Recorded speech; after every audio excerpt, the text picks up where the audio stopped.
আল্লাহ খলিলের দিলের মধ্যে ওই কথা ঢেলে দিয়েছেন, খলিল আমার, আপনি অনেক দামি কাজ করেছেন, অনেক দামি কাজ করেছেন, এই কাজের পুরস্কার আমি আপনাকে দিতে চাই, পুরস্কার দিব, পুরস্কার। খলিলের দিলের মধ্যে আল্লাহ ঢেলে দিয়েছেন, খলিল আপনি চান আমার কাছে কি চাইবেন, চান। খলিল চিন্তা করেছেন, সারা জিন্দেগি চায়া চায়া আল্লাহর কাছে পাইলাম আমার ইসমাইল জমজমওয়ালারে। কাকে কাকে? জমজমওয়ালা, জমজমওয়ালা। রব্বি হাবিলি মিনাস সালিহিন। সারা জনম চায়া চায়া পাইলাম জমজমওয়ালা, সুবর্ণ সুযোগ যেহেতু পায়া গেছে, এইবার আর ছোট মোটো কোনোটা চাইবো না, এইবার চাইলে আল্লাহর কাছে বড়টাই চাইবো। চায়া বসলেন, আল্লাহ পুরস্কার যদি দিতে হয় আমাকে এইবার দিতে হবে কাউসারওয়ালা, জমজমওয়ালা না। এবার চাই কোনটা? দিলে বড়টাই দিতে হবে। বলে কই পাইছেন? বলে কোরআনে আসছে।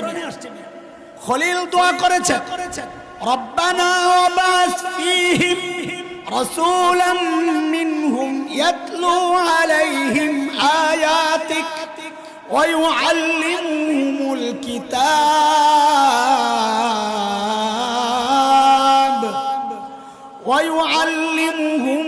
কিতাব ওয়াল হিকমাতা ওয়া ইউযাক্কিহিম ইন্নাকা আনতাল আজিজুল হাকীম।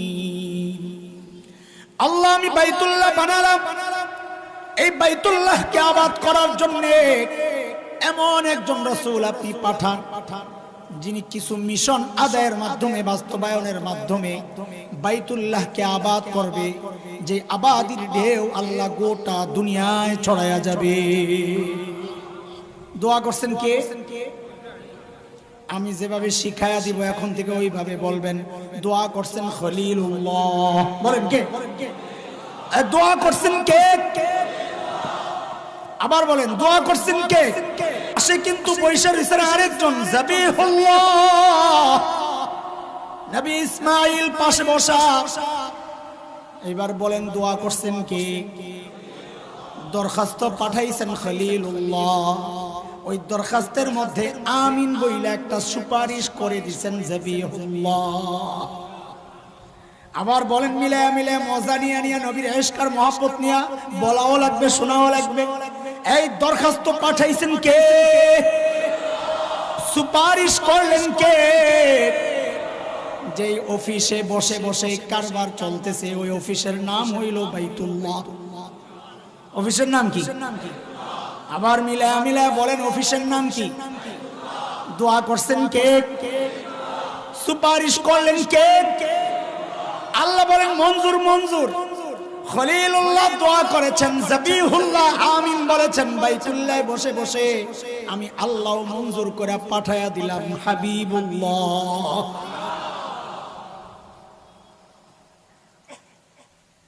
আপনাদের তো বড় মাহফিল মজমা জয়মা রয়েছে, অনেক মাহফিলে গেলে দেখা যায় প্রধান বক্তা আসতে একটু লেট হইতেছে কোনো কারণ।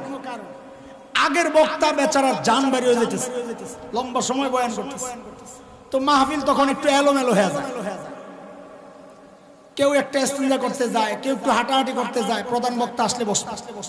আবার কেউ কেউ একটু শয়তানের লেনজা টানার জন্য দূরে একটু চলে যায়, যায়নি। তো মাহফিল এলোমেলো। প্রধান বক্তা জৈন্তা পার হইয়াই ফোন দিছে বন্ধনের সেক্রেটারি যে ভাই আমি জৈন্তা ছেড়ে দিছি, কাছাকাছি। সেক্রেটারি উপস্থাপক মিম সুফিয়ান মাওলানাকে ভাই তাড়াতাড়ি যায় ঘোষণা দেয়, প্রধান বক্তা আসতেছে, যেন মজমাটা আবার চলে। বুঝে আসছিনি কথা? আরে করেনি এমন। তাই সে একটা স্লোগান দেয়, লিল্লাহি তাকবীর, আল্লাহু আকবার। প্রধান বক্তার আগমন, শুভেচ্ছা বলেনি কথা। আল্লাহ বলেন আমার দোস্ত দুনিয়ায় যাবে, প্রধান বক্তা দুনিয়ায় যাবে, মজমা তো এলোমেলো হয়ে রয়েছে, আমি এমনি পাঠাবো না। বলে কি করতে হবে বলেন?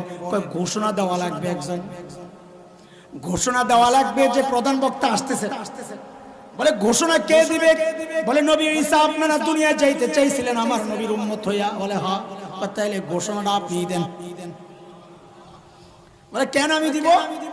কয় কারণ মজমা শেষ হইলে তো আবার ঘোষক দাঁড়ায় বলে মজমা শেষ, আবার দেখা হবে। বলিনি? কয় যেহেতু কিয়ামতের আগে মজমা শেষের ঘোষণা দেওয়া লাগবে, প্রধান বক্তার আগমনের ঘোষণা যেহেতু আপনি দিবেন, কিয়ামতের আগে আপনাকেই পাঠাবো। এই জন্য হযরত ঈসা আবারও দুনিয়ায় আসবেন। কেন? মজমা শেষের ঘোষণা দেওয়ার জন্য। সূরা সফ আয়াত নাম্বার 6 হযরত ঈসা বললেন, ওয়া ইয ক্বালা ঈসা ইবনু মারইয়াম ইয়া বনি ইসরাঈল ইন্নী রাসূলুল্লাহি ইলাইকুম মুসাদ্দিকাল লিমা বাইনা ইয়াদাইয়া মিনাত তাওরাহ ومبشرا برسول يأتي من بعدي اسمه أحمد ও বনি ইসরাইল, আল্লাহ আমাকে তোমাদের রাসূল বানায়া পাঠাইছেন। এই কথাটা আমার সাথে একবার দুইবার না তিনবার বলা লাগবে, মুখস্থ করে বলেন। বলেন, এ বনি ইসরাইল, আল্লাহ আমাকে তোমাদের রাসূল বানায়া পাঠাইছেন। আবার বলেন, এ বনি ইসরাইল, আল্লাহ আমাকে তোমাদের রাসূল বানায়া পাঠাইছেন। আবার বলেন, এ বনি ইসরাইল, আল্লাহ আমাকে তোমাদের রাসূল বানায়া পাঠাইছেন। এই যে কথাবার্তা বলতেছি, শুধু নবীর শান আর মান বলা মাকসাদ না। আমরা তো এই ময়দানে একটা টার্গেট নিয়ে নামছি, ফাও চিল্লাচিল্লি করার জন্য ময়দানে নামি নাই।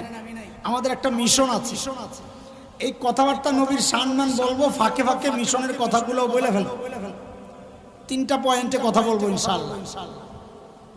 বুঝে আসছে কথা? বলে তাহলে আর এগুলো বলার দরকার কি? ওই 3 পয়েন্টে ডাইরেক্ট ঢুকেন? না, বাচ্চাদেরকে ডাক্তাররা ইনজেকশন দেওয়ার আগে বাচ্চারে হাতে একটা চকলেট ধরায়, নে বাবা খা, করে করে একটা খেলনা ধরায়, আর ওদিক দিয়া ঘষতে থাকে। এক খেলনা নিয়ে ব্যস্ত, ডাক্তার ওদিক দিয়ে কুপ করে ঢুকায় দেয়। আর না ঢুকানো যাবে না। আরে বুঝছনি কথা? তোমার নবীর সম্মান শোনাইতেছি মানে চকলেট ধরাইতেছি, সময় মতো ঠিকই ইনজেকশন ঢুকায় দেবে। 1 নম্বর ইনজেকশনের সুই এই কথাটা, হে বনি ইসরাইল, আল্লাহ আমাকে তোমাদের রাসূল বানায়া পাঠাইছেন। আমি সময় মতো বলবো, এখন ইনজেকশন দেওয়ার সময় হয়েছে, সুইটা দে, তোর মনে করে দিয়ে নামাবে। মনে থাকবো ইনশাআল্লাহ? হ্যাঁ, কথা এলোমেলো শোনা যাবে না, লাইন মতো না শুনলে পরে হারায়া যাবেন, কই থেকে কই গেল বেটা। হযরত ঈসার 2টা ঘোষণা।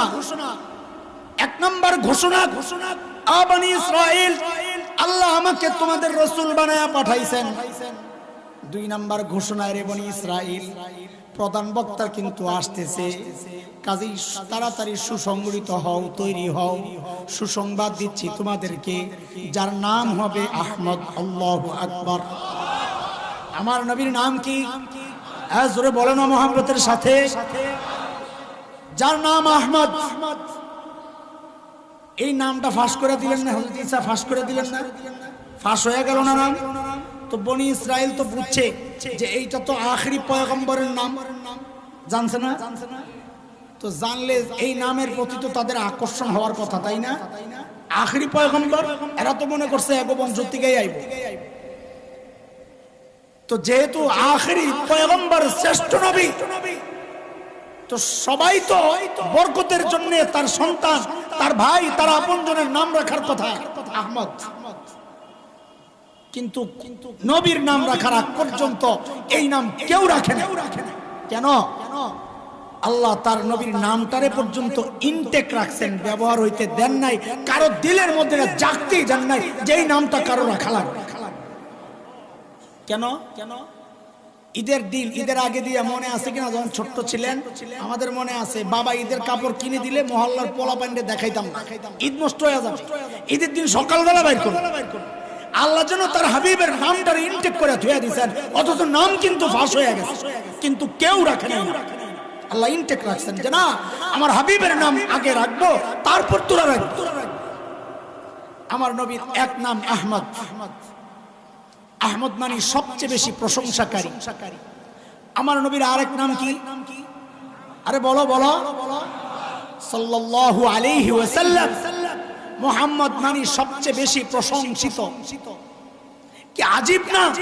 আরে আমার তো ইলম কালাম নাই, তারপরেও যদি এই দুই নাম নিয়ে কথা বলি রাত শেষ হয়ে যাচ্ছে। এমন আজীব নাম এই দুইটা। মুহাম্মদ মানে সবচেয়ে বেশি প্রশংসিত। আল্লাহ কি কারবার করছে দেখেন। বুখারীর রিওয়ায়াত, মক্কার কাফিররা বাজারে হাটে ঘাটে যায় বলে, এই মুহাম্মদ এটা কিন্তু পাগল, জাদুকর, এর কাছে যাবি না। তো নামের মানে কি? সবচেয়ে বেশি। মানুষ বলে যেই মানুষটা সবচেয়ে প্রশংসিত উনি আবার জাদুকর, পাগল হয় কেমনে? কথা মিলে? পাগল আবার সবচেয়ে প্রশংসিত হয় কেমনে? তো কাফেররা বলে, এই ঘটনা তো খারাপ রে, ব্যস্ত লাগছে, নামটা পাল্টা। বলে কি নাম রাখবা পাল্টায়া? বলে এখন থেকে এর নাম হলো মুজাম্মাম, সবচেয়ে বেশি নিন্দিত। তো বাজারে যায় বলতেছে, এই মুজাম্মামের কাছে যাবি না, ওটা পাগল। তো পাবলিক কই মুজাম্মাম কি? আরে আরেক বিপদ। আল্লাহ বলে আমার নবীর বদনাম করবি? তুই সারা জীবন বদনাম কর, লোকে যদি জিজ্ঞেস করে কার বদনাম করলা, বলে যিনি সবচেয়ে বেশি প্রশংসিত। তুমি কি পাগল নাকি? সবচেয়ে প্রশংসিত ব্যক্তির আবার বদনাম হয় কেমনে? অথচ আল্লাহ তাআলা তার দুশমনদের নাম কি রাইখা রাখছেন আগের থেকে। ওই যে ফ্রান্সের একটা, আমি বহু নাম আছে আমার কাছে এর উপর, আমি নগদের যেটা এটা উদাহরণ দিই। নাম কি ফ্রান্সের? ওটার ম্যাক্রো। ম্যাক্রো আরবি দিয়ে লিখতে গিয়ে দেই হয়ে গেছে মাকরু। কি হয়ে গেছে? মাকরু মানে অপছন্দনীয়। এইবার তুমি সারাদিন বসে বসে প্রশংসা করো, বলে ভাই কার প্রশংসা করলা? বলে মাকরু সাহেব। আল্লাহু আকবার। আমার নবীর নাম আহমদ। আহমদ মানে সবচেয়ে প্রশংসাকারী। মাকামে মাহমুদের মধ্যে আমার নবী আল্লাহর এমন প্রশংসা করবেন, নবী বলেন ওই শব্দে আর কেউ কোনোদিন প্রশংসা করে নাই, করবেও না। ও ভাই খালি নামটার দিকে একটু দেখো না, কি দারুণ করে সাজাইছেন আল্লাহ।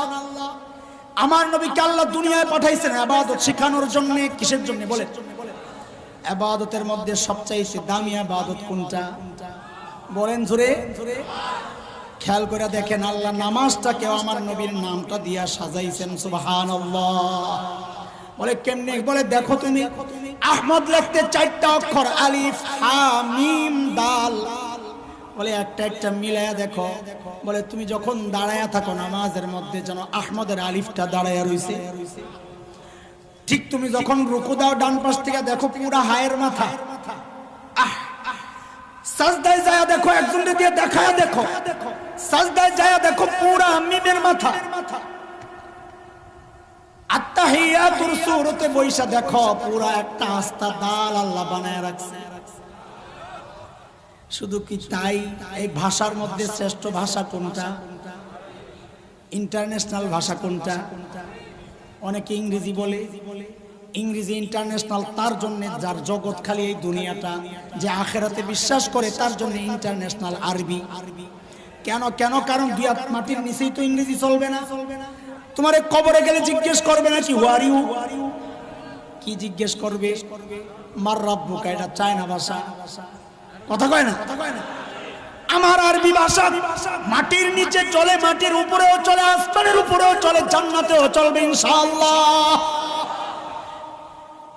কোরআনের ভাষা আল্লাহ দেখো কি করছেন, ওই ভাষাটাকে পর্যন্ত আল্লাহ নবীর নামের একটা একটা অক্ষর দিয়া সাজাইছেন।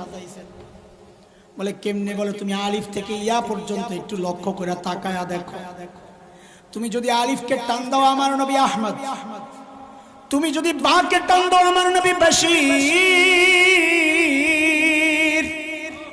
তুমি যদি তাকে টান দাও আমার নবী তাকি, সবচেয়ে বড় মুত্তাকি।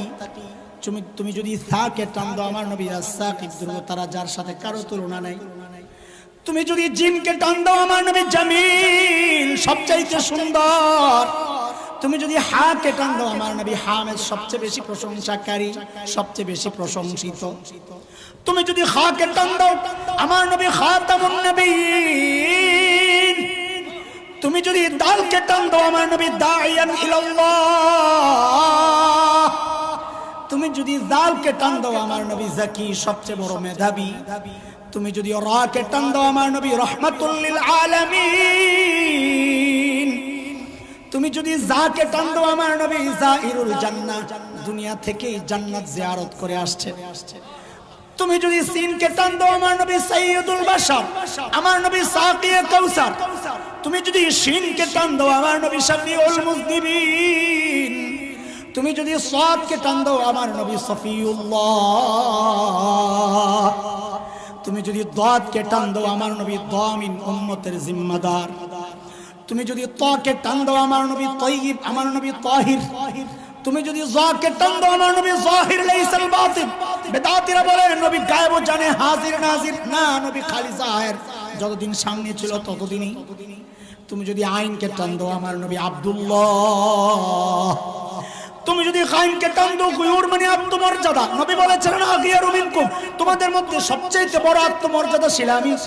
তুমি যদি ফাকে টান দাও আমার নবী ফারিক বাইনাল হক ওয়াল বাতিল, হক বাতিলের চূড়ান্ত পার্থক্যকারী। তুমি যদি কাফকে টান দাও আমার নবী কারিউল কোরআন, জগতে সর্বপ্রথম কোরআনের তেলাওয়াত করেনেওয়ালা।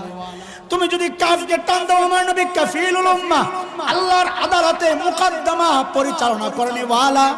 তুমি যদি লামকে টান দাও আমার নবী লাঈমুশ শাইতান, শয়তানের সবচেয়ে বড় নিন্দাকারী।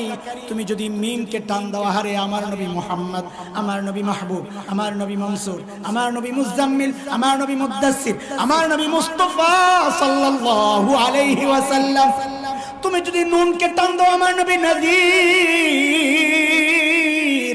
তুমি যদি ওয়াওকে টান দাও আমার নবী ওয়াকিল। তুমি যদি হাকে টান দাও আমার নবী হাদি লিল আলম, গোটা দুনিয়ার মানুষকে হেদায়েত করনে ওয়ালা। তুমি যদি হামজাকে টান দাও আমার নবী আল আমিন। তুমি যদি ইয়াকে টান দাও আহারে মালিক কত মায়া করে ডাক দিয়েছেন ইয়াসিন।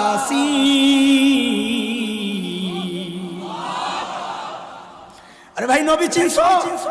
ঘোড়ার ডিম চিনছো? কিচ্ছু চিনো নাই। নবীর শান কত, আল্লাহু আকবার।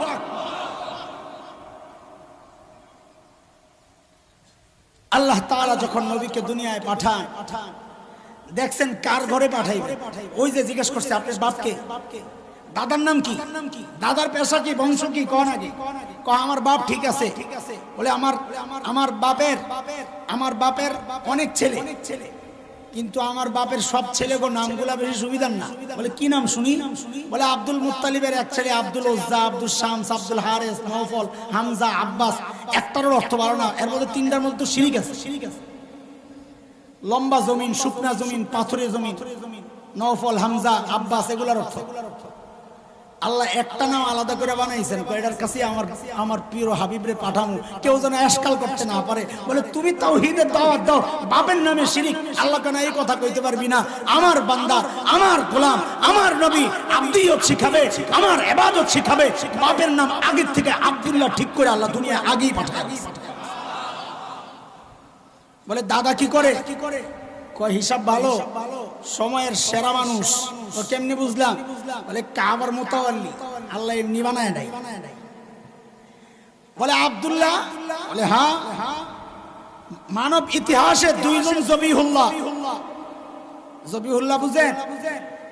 যাকে আল্লাহর নামে জবেহ করার জন্য নির্ধারণ করা হয়েছে, কিন্তু আল্লাহর পক্ষ থেকে ফয়সালা পাল্টায় গেছে, আর করা লাগে নাই, আল্লাহ এই জবেহকে কবুল করছেন। এইরকম মানুষ জগতে কয়জন?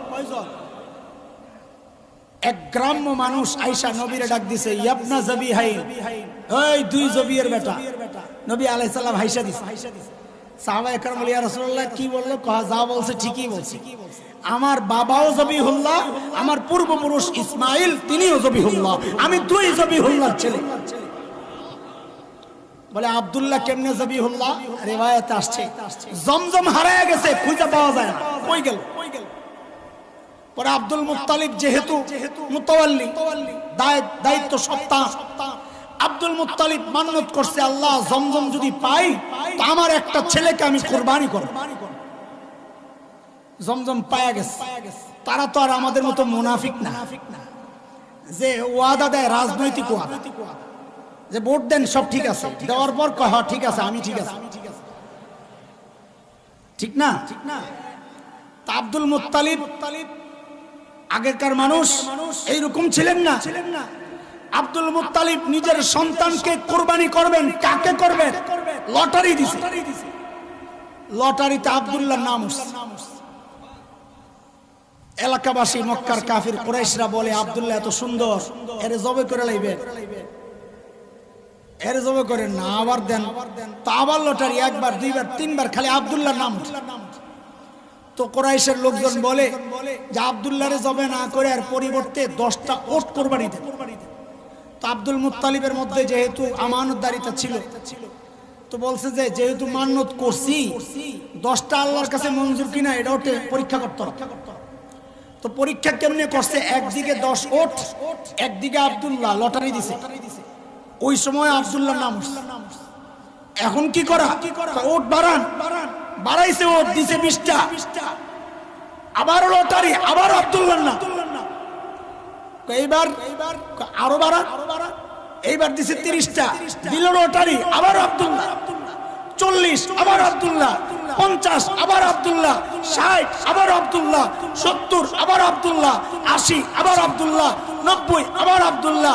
100, এইবার নাম আসছে 100। আল্লাহ জানায় দিছেন, আমার নবীর বাবেরে হস্তায় কোরবানি দিবা, 100 দাও।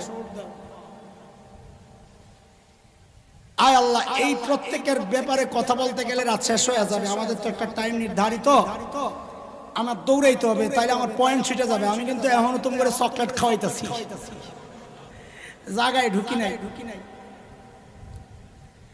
এক জায়গায় খালি খটকাই। প্রথম পয়েন্টে ঢুকতেছি, মনোযোগ আছে তোমাদের?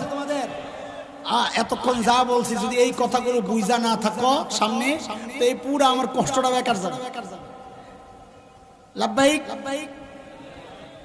হাজির সবাই, মাশাআল্লাহ। এক জায়গায় খালি খটকা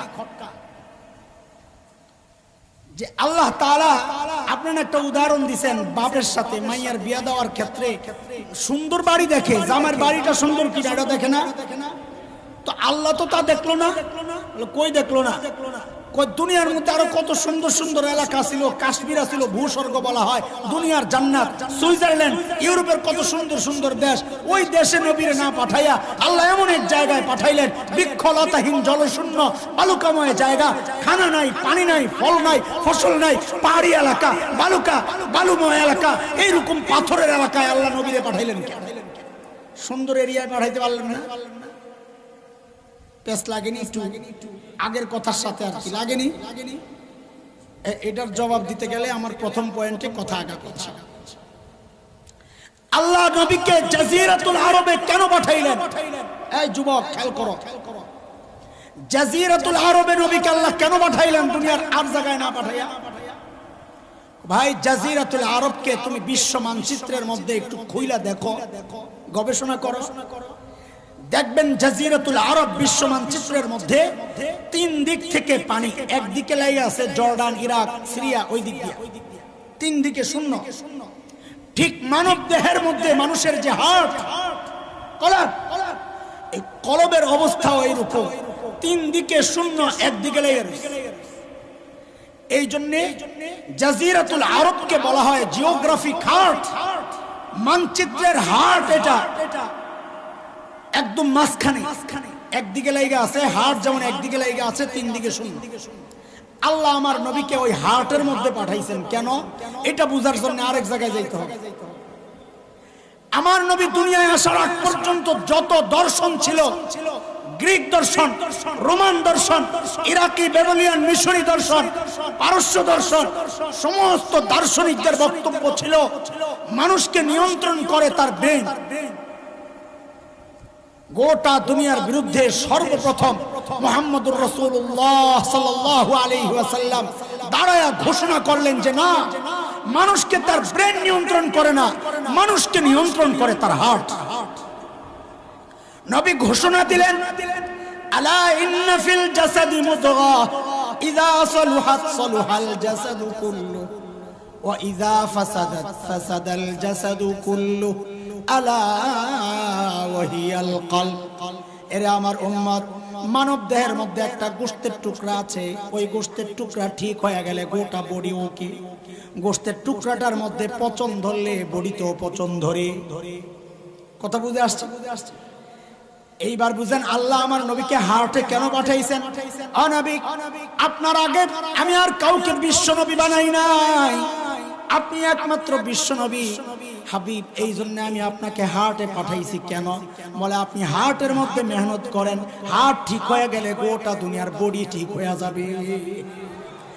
আজকের দুনিয়ার বাস্তবতা, ওই আরব বিশ্ব হার্টের মধ্যে পচন ধরছে, এই জন্য গোটা দুনিয়ায় মুসলমান নাই খায়। এই হার্ট যদি ঠিক হয়ে যায়, আরব বিশ্ব যদি ঠিক হয়ে যায়, খোদার কসম এখনো মুসলমান গোটা বিশ্ব শাসন করে। কথা কিন্তু শেষ হয় নাই, ঢুকতেছি। বুঝেন বুঝেন আল্লাহ আমার নবীকে দুনিয়ার মাঝখানে কেন পাঠাইছেন। দুইটা কারণ বলতেছি, দুইটা উদাহরণ দিলে বুঝবেন। একটা পুকুর, বিশাল পুকুর বলে কি বলে, পুকুরের ঠিক মাঝখানে একটা ঢিল ছুঁড়েছেন, ঢেউটা সমান তালে চারদিকে ছড়াবে, তাই না?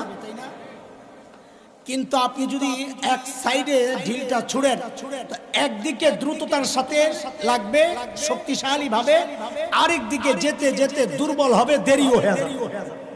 কথা ঠিক কিনা? আল্লাহ আমার নবীকে যেহেতু বিশ্বনবী বানাইছেন, এই জন্য দুনিয়ার হাট আর মাঝখানে পাঠাইছেন। কেন? যেন হেদায়েতের নূরটা সমান তালে সারা দুনিয়ায় ছড়ায় যায়। একটা উদাহরণ দিলে আরো ভালো বুঝবেন। একজন বড় মুফাসসির ছিলেন ঢাকার, আল্লামা আব্দুল গফফার রাহমাতুল্লাহি আলাইহি, শাইখুল হাদিস আল্লামা আজিজুল হক রাহমাতুল্লাহি আলাইহির ডান হাত বাম হাত। বাংলাদেশ খেলাফত মজলিসের প্রতিষ্ঠাতা আমির ছিলেন আব্দুল গফফার রাহমাতুল্লাহি আলাইহি। বড় দারুণ বয়ান করতেন, আমাদের মতো তো ভুং ভাঙা ছিল না, কালা বেড়া উসা, সাদা সিধা কথা বলতেন। তো হুজুরের এক গল্প আমাদের এই কথা বোঝার জন্য বড় কারণ। বলে আমরা ইন্ডিয়াতে গেছি কয়েক আলেম সফরে, তো আমাদেরকে সকালবেলা নাস্তা দিছে বড় প্লেটের মধ্যে গরম শুকনা খিচুড়ি, ইন্ডিয়ানরা খায়। মাঝখানে দিছে একটু ঘি, তো গরমের তাপে ঘি গইলা যায়, ওই একটু একটু ঘি নেয়, খিচুড়ি দিয়ে মাইখা খায়। মোকলা রসকেন দিবে না, বাড়ি যায় খাই। পশ্চিম কোনটাও, এটা পশ্চিম। তো পশ্চিম দিকে, ডিশের পশ্চিম দিকে যেই মাওলানা বসছে, উনি কি করছে, ঘিয়ের মধ্যে আঙ্গুলটা না ঢুকাইয়া নিজের দিকে খিচুড়ির মাঝখান দিয়ে একটা টান মারছে, তো একটা ফাঁক তৈরি হয়েছে না, ঘি সব ওদিকে ছুটছে পশ্চিম দিকে। টান দেওয়ার সময় উনি কি বলে, বলে ইসলাম প্রথমে মক্কা থেকে হাবশার দিকে হিজরত করছে। ঘিরে বানাইছে ইসলাম মাঝখানে যে, আর হাবশা হইল মক্কা থেকে পশ্চিমে। আজকের দুনিয়ার মানচিত্রে লোহিত সাগরের পশ্চিম পার ইথিওপিয়া, ইরিত্রিয়া যে দেশ, ওগুলাই নবী যুগের হাবশা। পশ্চিম দিকে টান মারছে, ঘি সব ছুটছে হাবশার দিকে। পূর্ব দিকে যাই মাওলানা বসছে, দেখছে ঘি তো সব হাবশাওয়ালা খাইব। উনি আবার আঙ্গুল ঢুকায় নিজের দিকে টান দিয়া কয়, তারপর ইসলাম মক্কা থেকে মদিনার দিকে হিজরত করছে। কারণ মক্কা থেকে মদিনা হইল পূর্ব দিকে। আব্দুল গফফার সাহেব বলে কারবার তো খারাপ, ঘি তো দেখা যায় মক্কার হাবশাওয়ালা, মদিনার হাবশাওয়ালারা খাই লইব, আমি তো ভাগে পাবো না। আমি দেরি করলাম না, তাড়াতাড়ি হাতের হাতাগুলা বইটা ঘিডারে পুরা খিচুড়িতে মাখলাম আর বললাম, এরপর ইসলাম গোটা দুনিয়ায় ছড়াইয়া গেছে।